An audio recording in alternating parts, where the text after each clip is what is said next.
Renewed fighting in Indian-controlled Kashmir. The killing of a rebel leader provokes more anger and military force.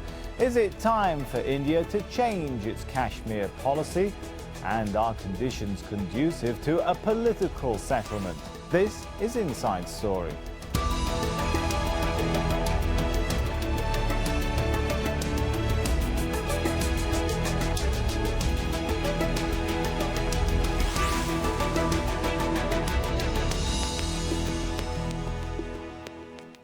Hello and welcome to the show. I'm Sami Zeidan. You know, you could say there's a tragic predictability to the conflict in Indian-administered Kashmir. You see, every so often we have unresolved grievances bringing large numbers of people onto the streets. Protesters are met with tear gas and bullets, and the bloodshed creates more anger. And at least 30 people have died, with hundreds more injured in the latest unrest following the killing of a 22-year-old rebel leader, Burhan Wani. In a moment, we'll discuss whether it's time for the Indian government leaders to start dealing with Kashmir as a political problem rather than a security one. But first, Imran Khan sets things up.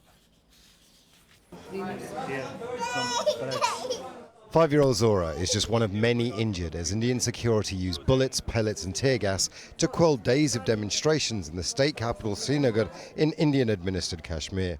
Zora was hit by pellet fire, and doctors who are used to seeing injury are shocked. She has very grave injuries on her head, on abdomen and on her legs. And she's only 5-year-old child, and this is very saddening to see. She's being victim of this thing. Others here have also suffered grave wounds. This 20-year-old wanted to show his support for the commander of the Kashmiri armed group, Hizbul Mujahideen, who was killed in a gunfight with the Indian army. His funeral attracted thousands of mourners on Saturday. We were going to the funeral of Burhan Wani, who was killed by security forces. While doing so, we ourselves were targeted by the security forces. Many of us got injured in the process. For now, a curfew is introduced at quiet on the streets of Srinagar. Dozens of people have been killed and more than 100 security personnel injured during pitched battles between security forces and the protesters. Restrictions, reasonable restrictions have been imposed in those places where there is an apprehension of loss of public property. We don't want that people should be harmed due to clashes with the security forces, especially our youth and children. Separatist sentiment and social issues in the Muslim-majority region has caused the recent rise in unrest. For decades, Kashmir has been at the centre of a strategic tussle between India and Pakistan. Imran Khan, Al Jazeera.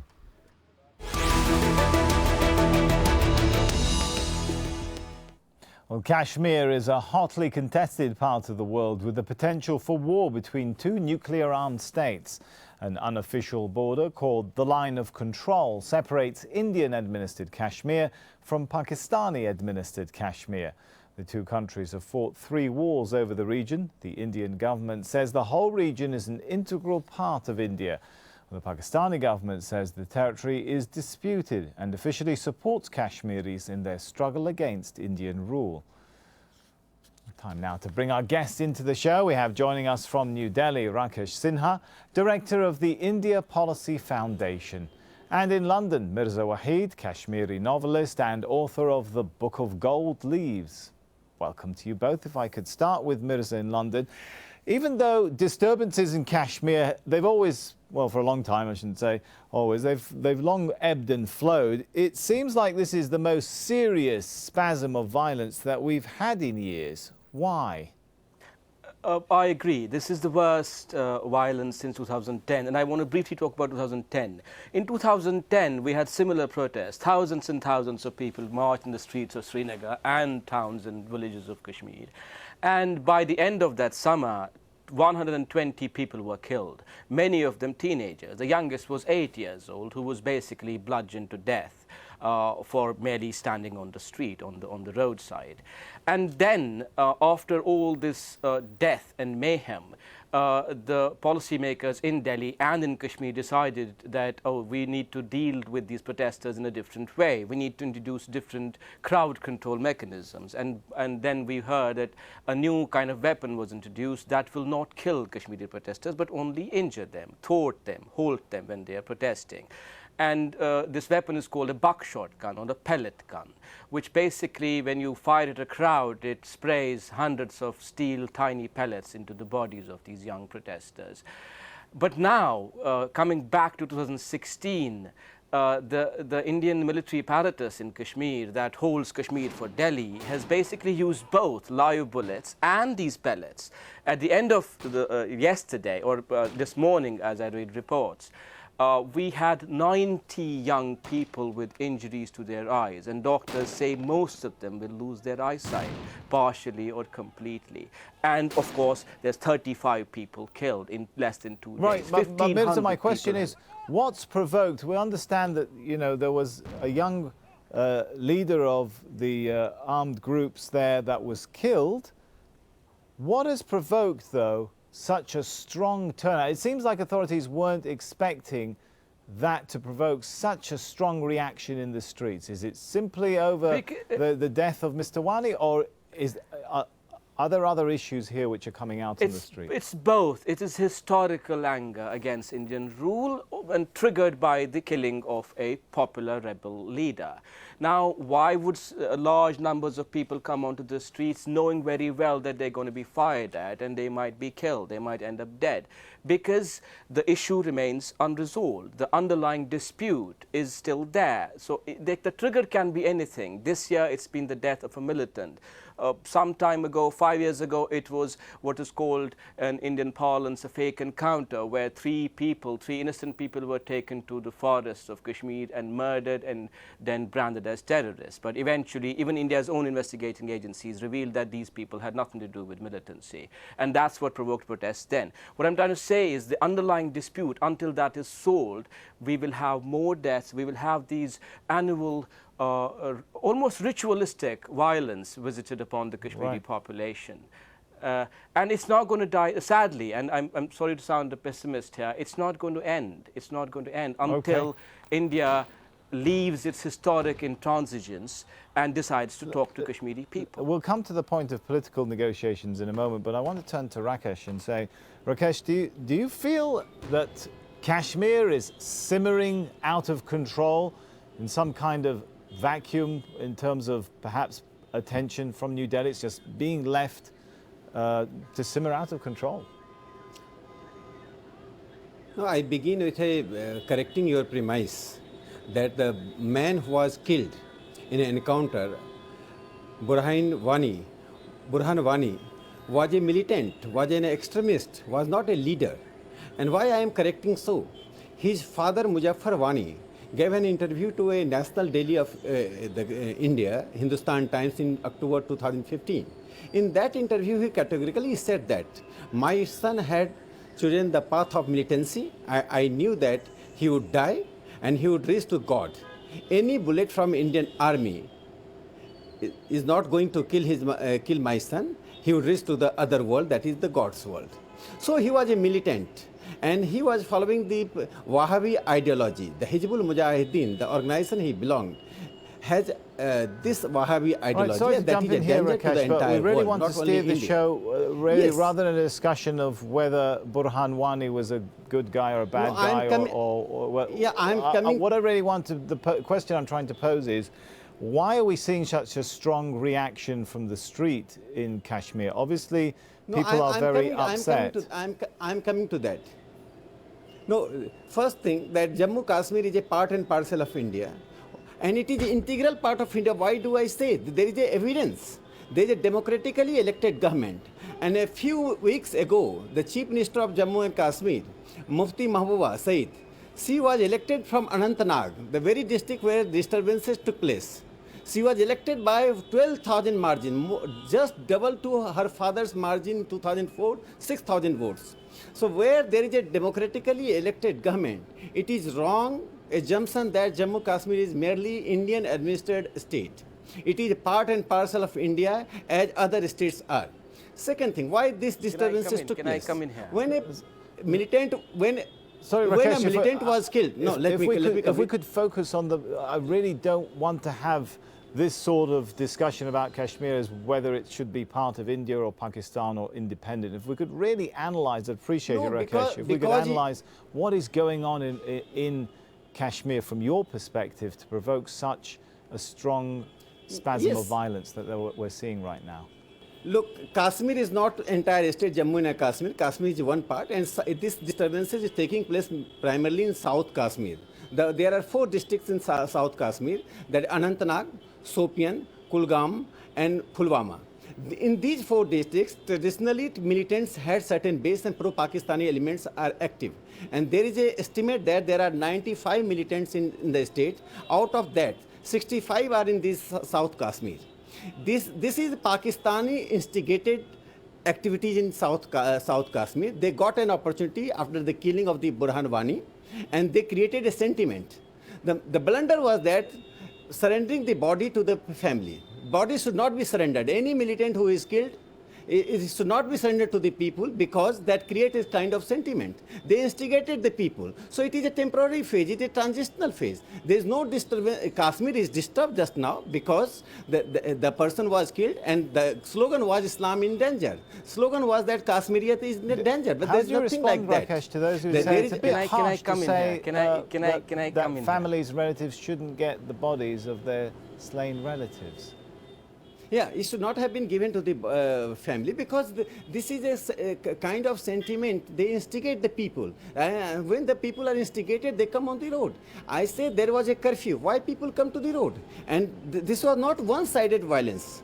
They have thrown out a vehicle containing policemen into a river, and policemen died. So many policemen died in that violence. So the state has just taken a precautionary measure, and I think that deaths are unfortunate. Those people who died, they should not have died. They should not have died. But the situation was created by a certain elements who joined the movement, and they are pro-Pakistani elements. The brain and money of Pakistan is working in South Kashmir. Now India has to protect its sovereignty against the militancy of Pakistan. And last line, militancy is not a problem of India only. It is a problem of the entire world. Entire world let's is give facing the Mirza a militancy. chance to come back So on this. if I someone think is supporting militancy, someone I'm is sure we giving can go legitimacy on to militancy. on this point, Rakesh. We'll come back to you in a bit, though. See, Go ahead, Mirza. This is the kind of historical illiteracy that has brought India to this state. You can't call people, hundreds of thousands of people who march on the streets, that they have been incited and it's instigation by Pakistan. People come out on the streets because historically a large number of people in Kashmir have never wanted to be with India. Now, the context might be different from one year to another. How would you respond to those who say Pakistan has made no secret of its support for those who are struggling against Indian rule? Pakistan is a party to the dispute, but I always say both the countries have to leave their intransigent, rigid positions. India keeps talking about the integral part. Pakistan has in the past talked about Kashmir as its jugular vein. Both the states need to stop treating Kashmir as territorial property. It is not a territorial dispute. The primary dispute is to do with the aspirations of Kashmiri people. And time and again, for the last 30 years and even before that, Kashmiris have been saying, we want a seat at the table. That is the core of the dispute. If Mr. Sinha is so confident about India's position in Kashmir, they should have a referendum, and people will have their say. And then they can, live happily ever after. If Kashmiris decide to stay with India, should I intervene? Can I finish, please? We let you finish, Mr. Sinha. Wrap up, Mirza, if you can, in 60 seconds, and then we'll give Rakesh if Mr. Sinha is so confident about India's position on Kashmir, they should have a referendum, ask the people of Kashmir, all kinds of people in the entire state, and then we can all live happily ever after. But what I'm trying to say is Kashmiris are the primary party, and you cannot shoot your way out of a crisis year after year by having blood on the streets of Kashmiris. The people you call terrorists or Islamists and jihadists are common people like you and me who are, having no hope and out of despair come out on the streets, knowing very well. Nobody comes out on the streets because of instigation, knowing very well that the soldier who he sees as an alien aggressor is going to shoot him dead. Okay, all right. Let's give Rakesh, I'll give you 60 seconds, then we're going to try and move this discussion on if we can. Rakesh, go ahead. No, I see that there was a democratically elected government. There was an election, and militants and pro-Pakistani elements appealed to boycott the election, but nobody boycotted the election. And just now, a few weeks ago, the Chief Minister Mufti Muhammad Saeed was elected in Anantnag. She is being supported by BJP, Bharatiya Janata Party, and there is allegation that RSS is pushing its agenda in Kashmir. Despite knowing this fact that this government is with the support of the Bharatiya Janata Party, which is a part of the Rashtriya Swayamsevak Sangh, the Chief Minister got elected. There were 28,000 people voted, and out of that 17,000 voted for the Chief Minister, and rest of the people voted for the National Party. So there is no say of separatists. This is a kind of referendum for a democracy. For the this election is being conducted by the Election Commission of India.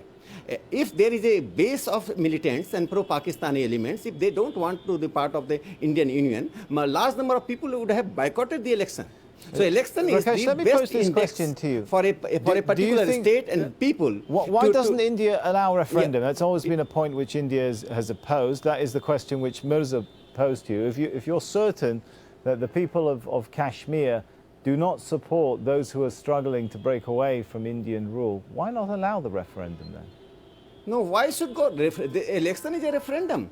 If we go for election and separatists want boycott, we can't accept everyone's demand of referendum in any state. It is not in the Indian Constitution. Referendum is not part of the Indian Constitution. And Kashmir That's because Kashmir is not just another state. That's because Kashmir is just not just another state. It's not just another, it's a historically internationally Kashmir is just like any other state. That is what I was talking about intransigence. Okay, all right, gentlemen, let me try and move the discussion forward here. Mirza, are we seeing a new breed of militant arising now? Educated, employed, not just people who are unemployed, from influential families. Is something changing within Kashmiri society? It is changing, and I go back to my original point. It is changing because time and again, the Indian state does not address the political aspirations of the people. When time and again, year after year, you have a massive crackdown against ordinary people. You have sieges that last for days. You have people, there's a friend of mine who's visiting Kashmir right now. Gravely ill people can't get to hospitals, can't get medicines, can't get food. Okay, when you do that to a people for decades, why would they want to be with you? It is as simple as that, one. And when you refuse to meet their political demands, you're pushing people up against the wall, which means a young boy at the age of 15 decides to take up arms. Burhan Wani, you rightly said, it's a different kind of militancy. It's homegrown. These are boys who are not going to Pakistan to train as militants. They have grown up with the conflict. They have seen nothing else but 700,000 armed Indian soldiers patrolling the streets and streets of Kashmir. I disagree. They see their home as by Pakistan. Let's give Mirza 30 seconds, shall we say, to wrap up his thought, then we'll come back to you, Rakesh. They see their home as a colonized space and they decide to resist. Burhan Wani's family, his father is a headmaster, his mother is a postgraduate. Why would a young boy from a middle-class family, educated family, decide to take to the gun, knowing very well that he's going to kill? Mr. Sinha mentioned his father. His father also said that he knows that the age of a militant in Kashmir is about 7 years once they take up arms. They knew it, and yet they take to the arms. And India is responsible for that state of affairs, for pushing a new generation of Kashmiris towards militants. All right, Rakesh, go ahead. I'll give you now 30 seconds. It has nothing to do with the new generation of the Kashmiri. It is a Wahhabi ideology, and a Wahhabi ideology has no relationship with the economic status of the people. Anyone can be part of the Wahhabi ideology. His father and his family is guided by Wahhabi ideology. Secondly, Hizbul Mujahideen is being funded by Pakistan. This is open secret. There is nothing secret in that. Pakistan is funding Hizbul Mujahideen, the organization which is committing terrorism in Kashmir Valley, particularly in South Kashmir. And lastly I say that this militancy is at the last stage, because democratically elected government, there is a reaction from Pakistan. Kashmir is now completely integrated in India. People's verdict is for the Indian Constitution, Indian Union. Okay, let me try. Mr. Sinha, it is depressing that you must demonize Kashmiris at this hour when 90 young people have been blinded by India's secure armed forces in Kashmir. And 35 have been killed, butchered on the streets of Kashmir. It is unfortunate, it is tragic, you have a right to your opinion of course, that you must demonize the entire Kashmiri population at this hour when the blood is still okay, not Mirza, being washed on the streets of Kashmir. let's distill that point. Rakesh, would you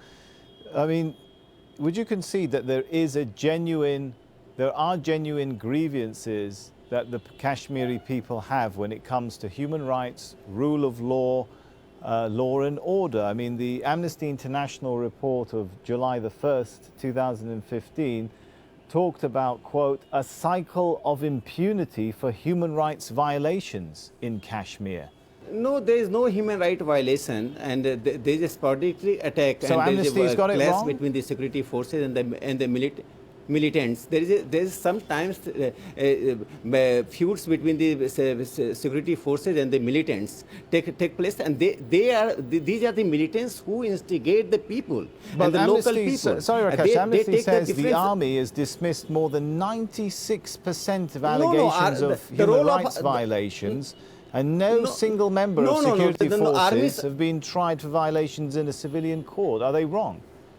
These are wrong allegations. Army's role has decreased. There is a democratically elected government. The people have elected the party which has base in the South Kashmir, the PDP. And the Mufti Muhammad Saeed, her father, late Mr. Saeed, they all belong to the same place where these disturbances took place. And the Chief Minister had taken the categorical stand. Now she had taken the categorical stand. She condemned even the soft terrorism. The Kashmir has been witnessing the soft terrorism for a long time. So they are at the last leg. Okay. At the last leg, the Pakistan is trying its best. And then last point, All right. Pakistan is facing the battle between two Sharifs, the military chief Sharif and the political head Sharif. And this battle is making some impact on the Kashmir Valley. Okay, Rakesh, we've got a couple of minutes left. If I could try and move the discussion on, let's talk about Can I come on the human rights issue? You know, I think Mr. Sinha hasn't read reports of India's own investigating agency. Oh, sorry. All right. Let's try and move it on, if we could, and talk about the possibility of a political settlement. Mirza, do you think that the conditions are conducive now, that the Prime Minister Modi in India is in a better position to seek a settlement than perhaps any other Prime Minister since 1989, because he's got a full majority in Parliament? He's got a vast majority. He's a very powerful Prime Minister.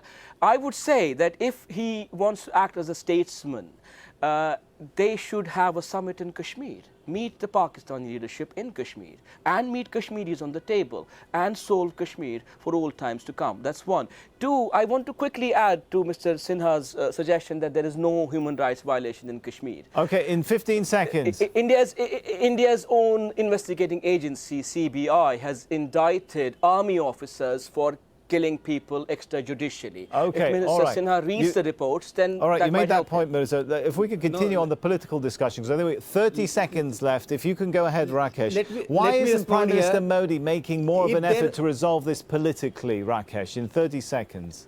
I think this government had taken a major initiative, and when there was a flood in Kashmir, it was Prime Minister who gave the 1,000 crore rupees package to Kashmir. He went during Diwali in Kashmir to spend his festival days in Kashmir. So there is a kind of emotional, economic package and emotional package. Both packages this government is giving to Kashmir. Second, very important thing is that it is not the question of Kashmiriyat or the militancy. It is the question of nobody is raising that Hindus are being killed in Pakistan. They have been decreased from 15% to 1%. In Bangladesh, the Hindus have been decreased from 22% to 6%. Right. They are always raising the question of Kashmir because they are using Kashmir as a tool. That needs another show. Kashmir can't be a tool of India. It is an integral part of India. That should be clear to everyone. I'm afraid we are out of time, gentlemen. We wouldn't be talking here. I'm sorry, we do have to leave it there. This is obviously a very deep discussion. Perhaps we'll be back to talk about this and the other topics Rakesh wanted to raise in other shows. For now, let's thank our guests, Rakesh Sinha and Mirza Waheed. And thank you for watching. You can see the show again anytime by visiting our website, aljazeera.com.